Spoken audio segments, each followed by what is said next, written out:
Because here's what people don't say it out loud. Hustle culture is never mutual. It was built around a specific type of body, energy, and nervous system. And even if life says that life is tough, you have to be tough, and think realistically, this and that. No, we don't do that in here. Just because I cannot work in constant urgency doesn't mean I lack ambition. And overworking is really not ambition. Sometimes it's really lack mindset. Ask yourself, why this urge of constantly working all the time without any rest? Where all this is coming from? On 31st December of 2024, I promised myself something very confidently, that 2025 will be my year.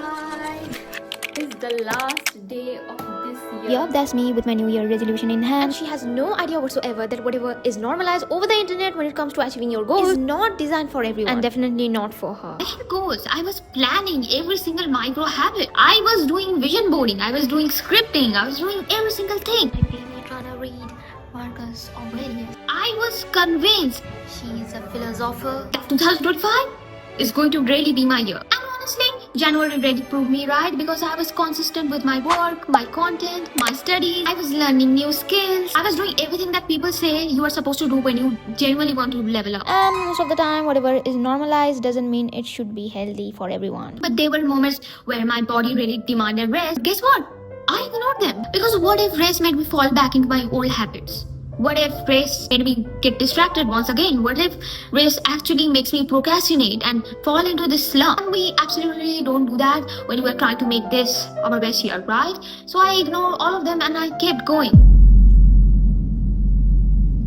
Then February came, something changed. My motivation disappeared. But most importantly, my spark disappeared. I felt empty for no reason. And things that genuinely don't really affect me started affecting me during that time, and I was really confused what's really happening with me. And what was confusing the most, that it was not really part of my plan. I remember thinking that all this really doesn't make sense because I'm genuinely doing everything right, but how can I feel like this? At the same time, my exam was coming up, so I took the decision that I will leave content creation for a while and I will dedicate my entire time into study. And that really meant all matters because it girl are supposed to get everything right. We are strong, we hustle, we push through. So after my fourth exam, I crashed out, not tired, but down in a way that rest couldn't fix because for the last 2-3 months, I really didn't rest at all. And then my nervous system really felt so unsafe that it refused to shut down. I lost sleep. It really took me 3 months to get out of that state. And yes, I felt horrible. I felt like I have failed.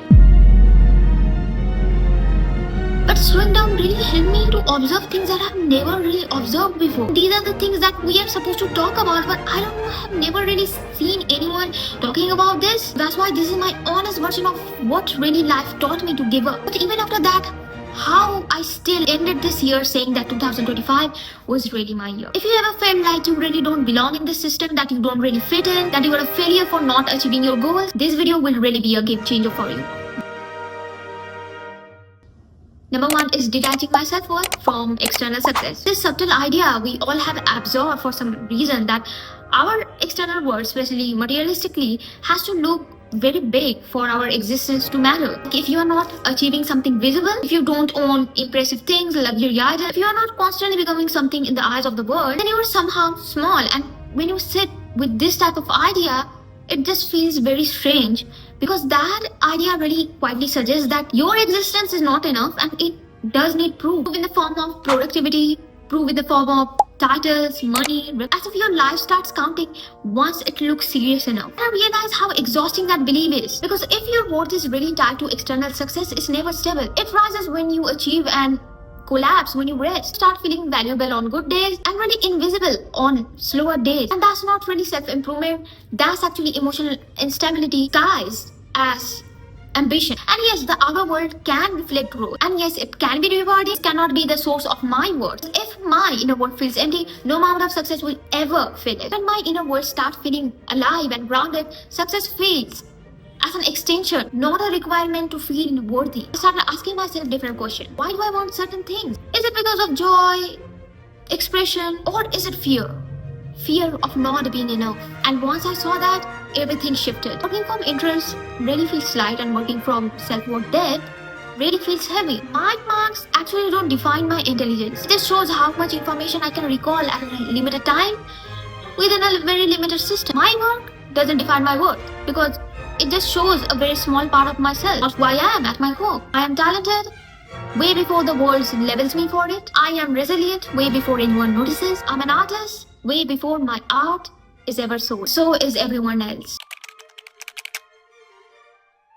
Every person has an inherent worth that doesn't need to be justified. It doesn't need to be earned or displayed. Some people express it through work, some through care, some through creativity, their presence, or simply being deeply human. Number 2 is letting go of hustle culture. Because here's what people don't say it out loud. Hustle culture is never mutual. It was built around a specific type of body, energy, and nervous system. And as a woman, our energy level really fluctuates. Our body demands more rest at different times. Our hormones, cycles, emotion, all of it really affects how we function. Working exactly like a man on a constant output mode really costs us a lot. And overworking is really not ambition. Sometimes it's really lack mindset. Ask yourself, why this urge of constantly working all the time without any rest?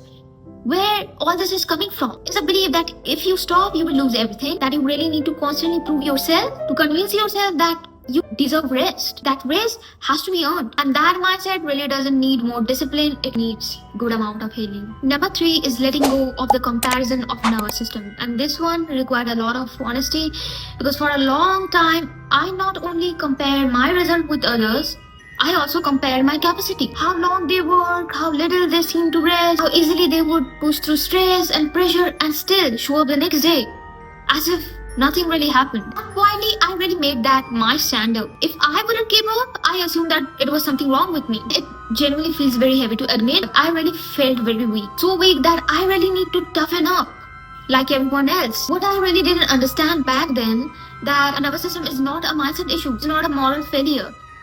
Or it's not something that you are supposed to fix by being more disciplined. It's a biological and emotional system shaped by our life experiences, genetics, stress history, and safety, most of which we don't really choose. Some bodies actually mobilize very easily under pressure. Some bodies shut themselves off to protect themselves. We actually live in a world that rewards output, tolerance, speed under stress. Naturally, the people who can push longer are celebrated more. It doesn't mean that capacity is a measure of worth. I had to let go of this idea that I have to function like others just because it's normalized. Normalized doesn't really mean natural, and also not healthy for everyone else. Just because I cannot work in constant urgency doesn't mean I lack ambition. Just because my body asks for more rest doesn't mean I'm behind. Just because I need slowness to feel safe doesn't mean I'm incapable of building something meaningful. I realized that my body wasn't failing. It was actually trying to communicate. Once I stopped treating my nervous system like an obstacle and started treating it as information, everything got clear. I actually found out something important,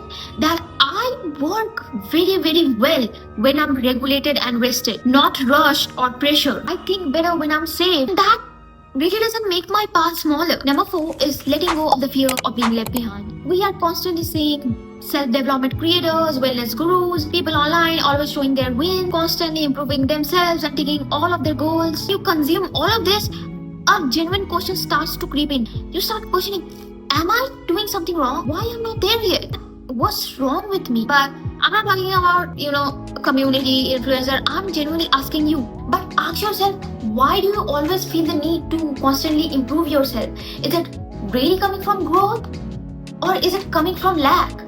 As if the way you are right now is never enough. And trust me, you don't really need to be fixing yourself all the time. And about the people you do see online, they do have bad days. Hello, meet Fifi.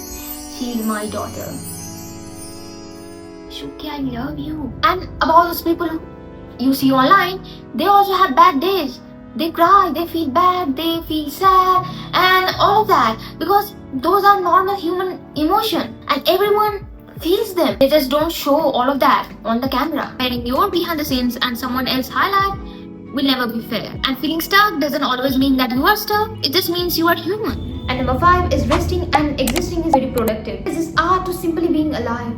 Art of noticing things, observing things. There is a beautiful art of slowing down and coming back to your body just because you can. Of creating, of enjoying, of feeling all emotion to the fullest. Making mistakes, of feeling bad days. Because we are meant to experience life, live life. And remember, all this can't erase your destiny. Rest isn't laziness, it's maintenance.